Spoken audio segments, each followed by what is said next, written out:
Hello मेरे प्यारे बच्चों, कैसे हैं आप सभी। आज का हमारा चैप्टर है प्रकाश, परावर्तन और अपवर्तन। प्रकाश के बारे में हम लोअर क्लासेस से ही पढ़ते आ रहे हैं। 6th क्लास में भी प्रकाश का चैप्टर है, 7th में भी है, 8th में भी है। तो वहाँ हम देखते हैं कि जो प्रकाश है वो हमें वस्तुओं को देखने में मदद करता है। ये एक ऊर्जा का स्रोत होता है और जो प्रकाश है वो सीधी रेखा में गमन करता है। इसके लिए हमने एक एक्टिविटी की थी। कैंडल हम लेते हैं और एक सीधी पाइप लेते हैं। जब सीधी पाइप से हम कैंडल, जलती हुई कैंडल को देखेंगे वो हमें दिखाई देती है, लेकिन एक मुड़ी हुई पाइप से वो हमें दिखाई नहीं देती। प्रकाश की जो चाल है निर्वात में, जहां कोई भी माध्यम नहीं होता है, सबसे अधिक होती है 3 गुना 10 की पावर 8 मीटर पर सेकेंड। अब है उसके बाद परावर्तन। परावर्तन भी हम पढ़ चुके हैं कि परावर्तन क्या है। यह एक वो अभिक्रिया होती है जिसमें प्रकाश की किरणें किसी सतह से टकराकर वापस उसी माध्यम में चली जाती हैं।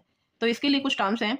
जो प्रकाश की किरणें किसी सतह से टकराती हैं उन्हें हम कहते हैं आपतित किरण, और जो टकराकर वापस चली जाती हैं वो है परावर्तित किरण।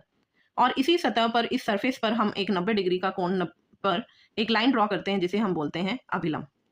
तो यहाँ अभिलंब और जो आपतित किरण है उसके बीच में कोण बनता है आपतन कोण, और परावर्तित किरण और अभिलंब के बीच में कोण बनता है परावर्तन कोण, INR। आई आपतित कोण है, R परावर्तन कोण। तो परावर्तन के कुछ नियम हैं। पहला नियम है आपतन कोण और परावर्तन कोण हमेशा बराबर रहते हैं। सेकंड, आपतित किरण, परावर्तित किरण और जो आपतन बिंदु है, जिस बिंदु पर प्रकाश की किरणें आकर गिरी हैं, सतह से टकराई हैं, वो तीनों एक ही तल में होते हैं, एक ही माध्यम के अंदर होते हैं। अब है प्रतिबिंब। प्रतिबिंब कहाँ बनता है? जिस बिंदु पर कम से कम 2 परावर्तित किरणें प्रतिच्छेद करती हैं, 2 परावर्तित किरणें टकराती हैं।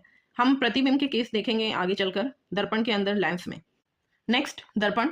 दर्पण 2 तरह के होते हैं। एक समतल दर्पण होता है, जैसे प्लेन मिरर जो फर्स्ट डायग्राम में आप देख रहे हैं। दूसरा है गोलीय दर्पण। एक गोले को काटकर हम दर्पण का आकार दे देते हैं, मतलब एक तरफ से उसको पेंट कर देते हैं। दर्पण और लेंस आप यहाँ इस चैप्टर में पढ़ेंगे। दर्पण में एक सतह को पेंट कर दिया जाता है और लेंस में कोई पेंट नहीं होता। लेंस में प्रकाश की किरणें एक माध्यम से दूसरे माध्यम में जाती हैं।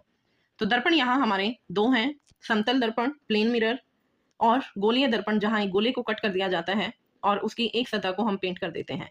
अगर बाहर वाली सतह को पेंट करते हैं तो उसे बोला जाता है अवतल दर्पण, कॉन्केव मिरर, और अगर अंदर वाली सतह को पेंट करते हैं तो वो है हमारा उत्तल दर्पण, कॉन्वेक्स मिरर। अब उत्तल दर्पण और अवतल दर्पण के उपयोग हैं। काफी इंपॉर्टेंट क्वेश्चन है, ये हर बार आता है। अवतल दर्पण का उपयोग हम जो सेविंग के आईने होते हैं उसमें यूज करते हैं, बार्बर्स यूज करते हैं इनको, और डॉक्टर यूज करते हैं। जो आंख, नाक, कान, गले के डॉक्टर होते हैं वो अवतल दर्पण का प्रयोग करते हैं, क्योंकि इसमें हमें बड़ा दिखाई देता है। गाड़ियों के हेडलाइट्स के रूप में और सौर भट्टियों में अवतल दर्पण प्रयोग किए जाते हैं। उत्तल दर्पण, जो गाड़ियों के अंदर ड्राइवर पीछे की तरफ का देखता है कि पीछे से कौन व्हीकल आ रहा है, नहीं आ रहा है, तो पीछे के दृश्य को देखने के लिए जो पार्श्व दर्पण होते हैं, या गाड़ियों के अंदर बीच में जो मिरर लगा हुआ होता है जिसमें से ड्राइवर पीछे देखता है, तो वहां पर उत्तल दर्पण का उपयोग होता है। अब जब हम एक गोलीय दर्पण को कट करते हैं तो वहां से हमारी कुछ टर्म्स आती हैं जो हम अवतल और उत्तल दर्पण के अंदर प्रयोग करते हैं। तो पहला है फोकस। अवतल दर्पण का फोकस या उत्तल दर्पण का फोकस। फोकस बनता है हमारा गोले से, जिस गोले से हमने उस दर्पण को कट किया है। जैसे ये गोला है, यहाँ से इस हिस्से को हमने कट किया और इसको दर्पण के रूप में उपयोग किया, तो इसका जो सेंटर होता है वो है केंद्र, और सेंटर और जो दर्पण से अटैच है पॉइंट हमारा बिंदु, उसके बीच में होता है फोकस। तो फोकस क्या होता है? अवतल दर्पण के मुख्य अक्ष के समानांतर चलने वाली किरणें दर्पण से टकराने के बाद मुख्य अक्ष के जिस बिंदु पर मिलती हैं वह बिंदु अवतल दर्पण का मुख्य फोकस कहलाता है। जैसे इस चित्र में आप देखेंगे, यहाँ से ये प्रकाश की किरण गई मुख्य अक्ष के समानांतर। मुख्य अक्ष क्या है? जो सेंटर से होते हुए लाइन हमारी आर पार जाती है दर्पण को काटते हुए। तो ये जब समानांतर गई इसके और दर्पण से टकराकर जिस बिंदु से वो आई है उसे बोला जाता है फोकस। अब किरणों के अभिसरण या मिलने के कारण ही अवतल दर्पण को क्या कहा जाता है? अभिसारी दर्पण भी हम इसको कहते हैं। उत्तल दर्पण का मुख्य फोकस क्या है कि मुख्य अक्ष के समानांतर, ये मुख्य अक्ष है, इसके समानांतर चलने वाली किरणें दर्पण से टकराने के बाद मुख्य अक्ष के जिस बिंदु से होती हुई प्रतीत होती हैं, निकलती हुई प्रतीत होती हैं, जैसे इधर तो हमने इसको पेंट कर दिया तो प्रकाश की किरणें दूसरी तरफ से आएंगे। ये प्रकाश की किरण आई और इससे टकराकर वापस जब वो उसी माध्यम में गई है, अब यहाँ पर तो कोई CF पॉइंट नहीं है, तो इसको जब हम बैक साइड में एक्सटेंड करेंगे, आगे की तरफ बढ़ाएंगे, तो वो हमें जिस बिंदु से निकलती हुई प्रतीत होगी वो बिंदु है हमारा F फोकस। तो यहाँ पर क्या होता है उत्तल दर्पण में, जैसे प्रकाश की किरण समानांतर आई और वापस परावर्तित होकर वो फैल गई है, अपसरण हुआ है यहाँ, तो यहाँ किरणों के फैलने या अपसरण के कारण ही उत्तल दर्पण को क्या कहते हैं हम? अपसारी दर्पण। इंपॉर्टेंट पॉइंट है, ऑब्जेक्टिव्स में आ जाता है कि अवतल दर्पण का दूसरा नाम क्या है? अपसारी है या अभिसारी है। तो अवतल दर्पण होता है अभिसारी, जो किरणों को एक पॉइंट पर मिलाता है, और उत्तल दर्पण होता है अपसारी, जो किरणों को फैलाता है।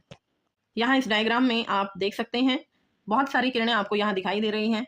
पहले वाले केस में प्रकाश की किरणें समानांतर आ रही हैं और वो सभी एक ही बिंदु पर आकर मिलती हुई प्रतीत हो रही हैं, जिस बिंदु को हम कहते हैं फोकस। और दूसरे केस के अंदर प्रकाश की किरणें समानांतर जा रही हैं और उसके बाद वो फैल रही हैं, वापस जब टकराकर उसी माध्यम में आएंगी तो वो फैल जाती हैं, और जब हम उसको पीछे की तरफ बढ़ाते हैं तो वो सभी किरणें एक ही बिंदु पर मिलती हुई प्रतीत हो रही हैं हमें। तो ये भी क्या है, फोकस। ये उत्तल दर्पण का फोकस है और ऊपर वाला अवतल दर्पण का फोकस। अब फोकस के बाद हमारी और अन्य टर्म्स हैं। एक हम गोला लेते हैं और उस गोले के एक सरफेस को कट कर दिया जाता है और उसको एक तरफ से जब हम पेंट करते हैं तो हमारा वो दर्पण बन जाता है। अब इसी दर्पण के आगे चित्र बनाने के लिए हमें कुछ टर्म्स की जरूरत है। तो इनमें है पहला वक्रता केंद्र। क्या है, गोलीय दर्पण जिस गोले का भाग होता है उस गोले का केंद्र वक्रता केंद्र कहलाता है। जैसे ये गोला है, गोले का सेंटर पॉइंट क्या होगा, वक्रता केंद्र। सी से हम इसको रिप्रेजेंट करेंगे। अब है ध्रुव। गोलीय दर्पण के परावर्तक तल के मध्य बिंदु को ध्रुव कहा जाता है। ये गोलीय दर्पण है हमारा, तो इसका जो मध्य बिंदु आएगा वो क्या कहलाएगा, पी। तो ये है इसका मध्य बिंदु पी। अब वक्रता त्रिज्या। गोलीय दर्पण का परावर्तक पृष्ठ जिस गोले का भाग होता है उसकी त्रिज्या। तो ये गोला है, गोले की त्रिज्या क्या होगी, जो पी पॉइंट से इसको मिलाएगी। तो ये है हमारी आर त्रिज्या। मुख्य अक्ष। गोलीय दर्पण के ध्रुव और वक्रता केंद्र से होकर गुजरने वाली जो काल्पनिक रेखा है, तो ध्रुव से, पी से और सी से गुजरने वाली जो भी लाइन है उसे हम कहते हैं मुख्य अक्ष। ये है हमारी मुख्य अक्ष। अब है नेक्स्ट फोकस दूरी। गोलीय दर्पण के ध्रुव और मुख्य फोकस के बीच की जो दूरी है वो क्या कहलाती है, हमारी फोकस दूरी। फोकस क्या था, जहां से समानांतर किरणें आई मुख्य अक्ष के और वो टकराकर वापस आ गई, तो यहां है हमारा ये फोकस। तो अब फोकस दूरी क्या होगी, एफ क्या होगी, जो हमारा दर्पण का सेंटर पॉइंट है, केंद्र है पी, और एफ के बीच की जो दूरी रहेगी वो क्या रहेगी, हमारी एफ। तो ये थी इसकी कुछ टर्म्स। अब दर्पण का सूत्र है कि जो हमने अभी ये दर्पण देखा उसके लिए हमारे कुछ न्यूमेरिकल्स आते हैं। तो उस सूत्र में जो हम वैल्यू पुट करेंगे वो है 1/f फोकस दूरी equal to 1/v plus 1/u। दर्पण के अंदर 1/v प्लस 1/u है और लेंस का आगे हम करेंगे 1/v माइनस 1/u है। अगला है यहाँ m मैग्निफिकेशन आवर्धन, कि कितनी बड़ी हमारी प्रतिबिंब बना है, कितना छोटा प्रतिबिंब बना है, वो किससे पता चलेगा आपको, v और u की रेशो से। अब ये है क्या, u है वस्तु की दर्पण से दूरी, v प्रतिबिंब की दर्पण से दूरी, h और h डैश। h है वस्तु की ऊंचाई, जो वस्तु हम लेते हैं वो कितना ऊंचा है, और h डैश है जो प्रतिबिंब बनेगा दर्पण से टकराकर, वो है h डैश। f फोकस दूरी। तो अब जो आवर्धक है, मतलब कितना बड़ा करके हमारा दर्पण दिखा रहा है, वो आवर्धक है हमारा -v/u या h डैश बाय h के। इसके बाद नेक्स्ट जो हमारी टर्म रहेगी वो रहेगी अपवर्तन, रिफ्रैक्शन। रिफ्लेक्शन के अंदर, परावर्तन के अंदर क्या होता है हमारा, उसी सतह में टकराकर जो प्रकाश की किरणें हैं वो वापस आती हैं। जैसे ये प्रकाश की किरणें से टकराई और वो वापस चली गई। लेकिन रिफ्रैक्शन के अंदर, अपवर्तन के अंदर क्या होता है, हमारी कोई भी कांच की वस्तु है, उस कांच की वस्तु से प्रकाश की किरणें टकराती हैं और वो प्रकाश की किरणें आगे माध्यम में चली जाती हैं, और जब वो आगे जाएंगी तो वो मुड़ जाती हैं या इधर या इधर। तो जब ये मुड़ती हैं उस प्रक्रिया को हम कहते हैं अपवर्तन।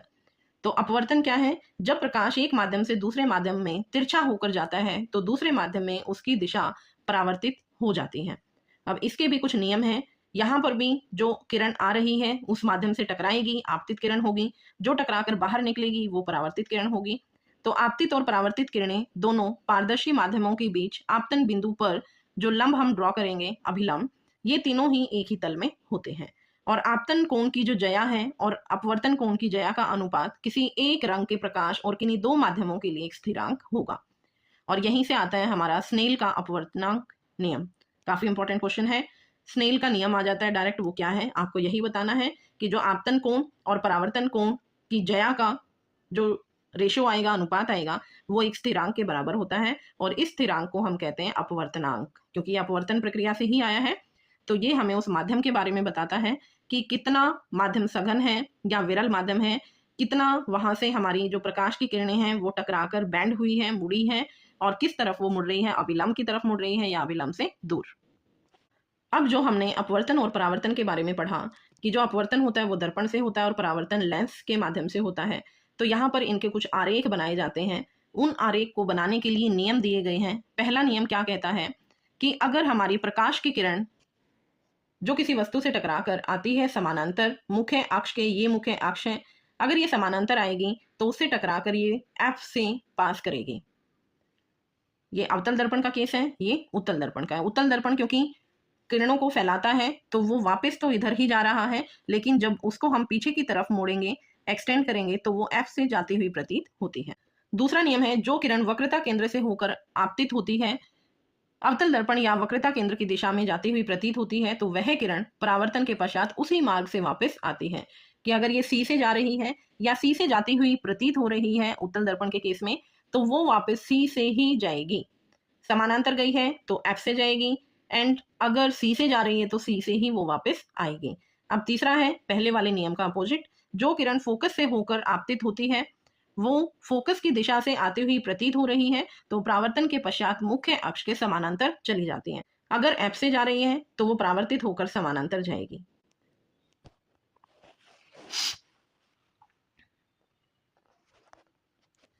अब इन्हीं नियमों को ध्यान में रखते हुए हमारे कुछ प्रतिबिंब बनते हैं, कुछ केसेज होते हैं। अवतल दर्पण पर जैसे हम अलग अलग बिंदुओं पर वस्तु को रखेंगे और हम देखेंगे दर्पण के अंदर हमें उसका प्रतिबिंब कैसा दिखाई देता है। तो हमारे ये अलग अलग केस हैं। 6 केस होते हैं अवतल दर्पण में, 2 होते हैं उत्तल दर्पण के अंदर। तो यहाँ देखिए, वस्तु को हम अनंत पर रखेंगे, फिर सी से परे रखेंगे, सी पर, सी और एफ के बीच, एफ पर, पी और एफ के बीच। अब यहाँ पर देखिए क्या है, हमारा अनंत पर वस्तु को रखा। अनंत पर अगर हम वस्तुएं रख रहे हैं तो प्रकाश की किरणें दूर से आती हुई प्रतीत होंगी। ये समानांतर जा रही हैं, मुख्य अक्ष के दर्पण से टकराई तो समानांतर जाएंगी, तो कहां से पास करेंगी, वो एफ से पास करेंगी। अब एफ से पास करें तो एफ बिंदु पर ही दोनों किरणें मिल रही हैं, और जहां भी हमारी 2 किरणें परावर्तित होकर मिलती हैं वहीं पर हमारा प्रतिबिंब बनता है। तो यहाँ प्रतिबिंब कहाँ बना, हमारा एफ पर, और बहुत छोटा प्रतिबिंब बनता है।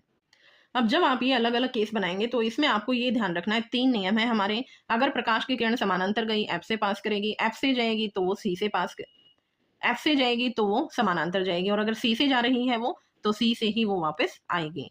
और आपको एक ये ध्यान रखना है, जब हम वस्तु को रखेंगे किसी भी पॉइंट पर, तो उस वस्तु के टिप पोर्शन से, ऊपर वाले हिस्से से आपको 2 प्रकाश की किरणें निकालनी है। जैसे यहाँ देखिए, प्रकाश की किरण समानांतर जा रही है एक, तो वो एफ से आएगी, और दूसरी किरण एफ से जा रही है तो वो समानांतर जाएगी, और जहां भी ये परावर्तित होने के बाद दोनों किरणें मिलेंगी वहीं पर हमारा बनेगा प्रतिबिंब।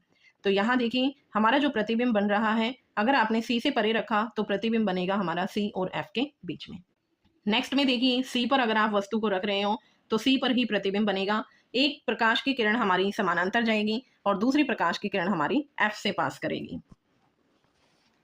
नेक्स्ट, सी और एफ के बीच में वस्तु को रखेंगे, तो सी और एफ से रखी तो एक प्रकाश की किरण समानांतर गई, एफ से पास हुई, और दूसरी एफ से गई तो वो समानांतर जाएगी। तो यहाँ पर जो हमारा प्रतिबिंब बनेगा वो सी से परे बनेगा।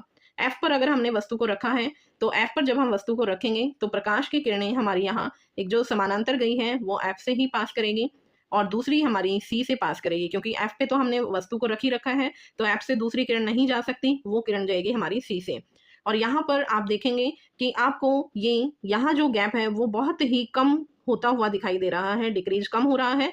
तो ये जो गैप है धीरे धीरे करके कम होता चला जाएगा, और यहाँ जो प्रतिबिंब बनेगा वो बनेगा हमारा अनंत पर। जब हम वस्तु को P और F के बीच में रखते हैं तो यहाँ जो प्रकाश की किरणें हमारी आती हैं F और P के बीच में रखेंगे, एक किरण हमारी P से टकराएगी और वो वापस I इक्वल टू R होता है क्योंकि परावर्तन में, तो यहाँ से वापस आ रही है, और दूसरी किरण हमारी सी से पास करेगी तो वो सी से ही जाएगी। तो यहाँ पर लेफ्ट साइड में हम देखते हैं कि जो हमारा गैप है वो इंक्रीज होता जा रहा है, तो इधर तो मिलने का कोई चांस नहीं है। हम उसको वापस राइट साइड में बैकवर्ड एक्सटेंड करेंगे तो वहां पर ये प्रकाश की किरणें मिल जाती हैं। तो इससे जो हमारा प्रतिबिंब बनेगा वो सीधा प्रतिबिंब बनेगा, और जितने हमने केस किए उन सब में उल्टा प्रतिबिंब बन रहा। तो इसी के आधार पर हमारे ये सारे केसेस थे कि अनंत पर रखा हमने वस्तु को तो एफ पर प्रतिबिंब बना, बहुत छोटा बना, और वो वास्तविक प्रतिबिंब होता है और हमेशा उल्टा प्रतिबिंब होता है। यहाँ 5 केस उल्टे होते हैं, और जो 6th केस लास्ट वाला पी और एफ के बीच में रखते हैं तो वहां हमें वो सीधा बनता दिखाई देता है, और सीधे के साथ साथ वो आभासी होता है, मतलब वो वास्तव में नहीं बना था, हमने पीछे की तरफ डॉटेड लाइन से उसको एक्सटेंड किया था, इसीलिए वो आभासी होता है।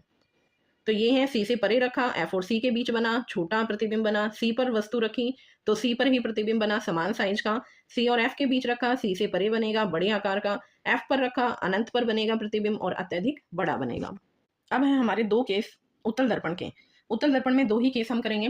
पहला, अनंत पर जब हम वस्तु को रखते हैं तो समानांतर प्रकाश की किरणें आएंगी और वो फैला देंगे उसको परावर्तित होने के बाद, और क्योंकि यहाँ पर लेफ्ट साइड में गैप बढ़ता जाएगा तो हम उसको पीछे की तरफ फोकस पर एक्सटेंड करेंगे। तो जो प्रतिबिंब बनेगा छोटा बनेगा, सीधा बनेगा और आभासी है। आभासी क्यों है? क्योंकि एक्चुअल में नहीं मिल रहे हैं, हम डॉटेड लाइन से उसको मिला रहे हैं। सेकंड पॉइंट है अनंत और दर्पण के ध्रुव के बीच। अब यहाँ से जो प्रकाश की किरणें जाएंगी, एक समानांतर जा रही है, समानांतर जाएगी तो वो एफ से पास करेगी, ये हम पीछे की तरफ इसको एक्सटेंड करेंगे तो एफ से जाती हुई प्रतीत होती है, और सेकंड किरण सी से पास करेगी। तो यहाँ पर जो ये दोनों प्रतिबिंब की किरणें मिलेंगी वो हमारी इस पॉइंट पर आकर मिलेंगी। तो प्रतिबिंब हमारा पी और एफ के बीच छोटा, आभासी और सीधा। तो ये था बेटा हमारा दर्पण के बारे में, जहाँ हम परावर्तन पढ़ते हैं। नेक्स्ट क्लास में हम अपवर्तन करेंगे जो लेंस से रिलेटेड होगा। 2 तरह के ही लेंस हम वहाँ पर पढ़ेंगे। तो अब मिलते हैं नेक्स्ट क्लास में। Thank you, bye bye.